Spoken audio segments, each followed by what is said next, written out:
আজকে আমরা সকলেই বাংলার দামাল খেলে আমাদের অভিভাবক, আমাদের নেতা শ্রী সঞ্জয় ঘোষ মহাশয়ের তত্ত্বাবধানে যে রাখি বন্ধন উৎসব করছি, রাখি বন্ধন এসে গেছে। সেই রাখি বন্ধন রবীন্দ্রনাথ ঠাকুর শুরু করেছিলেন। একে অপরের হাতে রাখি পরিয়ে এই ভ্রাতৃত্ববোধ যিনি জাগিয়েছিলেন সে আমাদের বিশ্বগুরু রবীন্দ্রনাথ ঠাকুর। আজকে আমাদের প্রিয় নেতা শ্রী সঞ্জয় ঘোষ মহাশয়ের তত্ত্বাবধানে যে আমাদের রাখি বন্ধন উৎসব হচ্ছে সেখানে উপস্থিত হয়েছে আপামর জনসাধারণ এবং এই বছরটি মানুষ এবং এই বাজার কমিটি যাদের কানে আওয়াজটা যাচ্ছে প্রত্যেককে এই রাখি বন্ধনের আন্তরিক শুভেচ্ছা, ভালোবাসা, অভিনন্দন জানাই। আজকে আপনারা জানেন যে আমাদের দাদা সঞ্জয় ঘোষ মহোদয় তিনি এমন একজন সমাজসেবক যে তার প্রত্যেকটা কাজ মানুষের জন্য, প্রত্যেকটা প্রোগ্রাম মানুষের জন্য। আজকে আপনারা বলুন, শীতবস্ত্র দান থেকে শুরু করে গরিব মানুষকে কাপড় দেওয়া থেকে শুরু করে আজকে জগন্নাথ হাজার হাজার মানুষের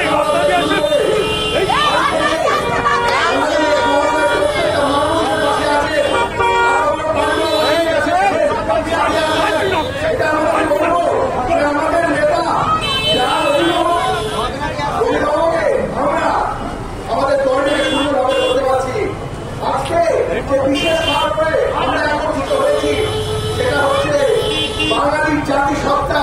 এই রাখি বন্ধন রবীন্দ্রনাথ ঠাকুর বলেছিলেন যে রাখি বন্ধনের আজকে আমরা যে আমাদের বাংলা ভাষার উপরে অত্যাচার করছে কেন্দ্রীয় সরকার, তার বিরুদ্ধে কিছু বলতে চাই। আজকে আপনারা বলুন যে বাঙালি ভাইরা আজকে নিজেদের সংসার চালানোর জন্য সেখানে কোন লিপ্ত আছে, দিল্লিতে যে বস্তিতে বাঙালিরা আছে তারা হাওয়া করে কাঁদছে, সেখানকার কেন্দ্রীয় সরকারের পুলিশ বাংলা কথা বললেই তাদের বাড়ির কারেন্ট কেটে দিচ্ছে, বলছে তোমরা বাংলাদেশি। তাদের দিয়েছে, তাদের বাড়ি দিয়ে ভেঙে দিয়েছে, তাদের অপরাধ তারা বাংলা বলছে। এটা উচিত হয়নি। আজকে মহারাষ্ট্রে আমরা দেখলাম শুধু বাংলা কথা বলার জন্য লাশ কাটা দেহ তার বাড়িতে ফিরেছে। আর বাঙালির রক্ত এই সেই বাঙালি যে বাঙালি ভারতবর্ষের স্বাধীনতার জন্য লক্ষ লক্ষ বলিদান দিয়েছিল। আজকে সেলুলার জেলে যখন যাই আমরা আন্দামানে, সেখানে দেখতে পাই বাঙালি ওটাই করা আছে সেই সমস্ত স্বাধীনতার স্বাধীনতার জন্য জীবন দিয়েছিল, তাদের নাম খোদাই করা আছে। সেখানে কোনো হিন্দু বলয়ের নাম নেই, সেখানে কোনো গুজরাটির নাম নেই, সেখানে নাম আছে বাঙালির। জটিল দাসের নাম লেখা আছে। 56 দিন জলে চলল, ছটফট করেছে কিন্তু জল খায়নি, শুধু এই ভারতবর্ষ স্বাধীন পাওয়ার জন্য। তাহলে আজ বাঙালির অবদান নেই?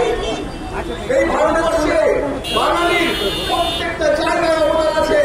আর সেই বাংলাকে মুছে দেওয়ার জন্য, ঈশ্বরচন্দ্র বিদ্যাসাগরকে মুছে দেওয়ার জন্য, রবীন্দ্রনাথ ঠাকুরকে মুছে দেওয়ার জন্য, কাজী নজরুল ইসলামকে মুছে দেওয়ার জন্য, স্বামী বিবেকানন্দকে মুছে দেওয়ার জন্য, রামকৃষ্ণ পরমহংসদেবকে মুছে দেওয়ার জন্য বিজেপি বাংলা ভাষার উপর চক্রান্ত করছে। আজকে বাংলা বললেই বলছে তোমরা বাংলাদেশি। লজ্জা করে না?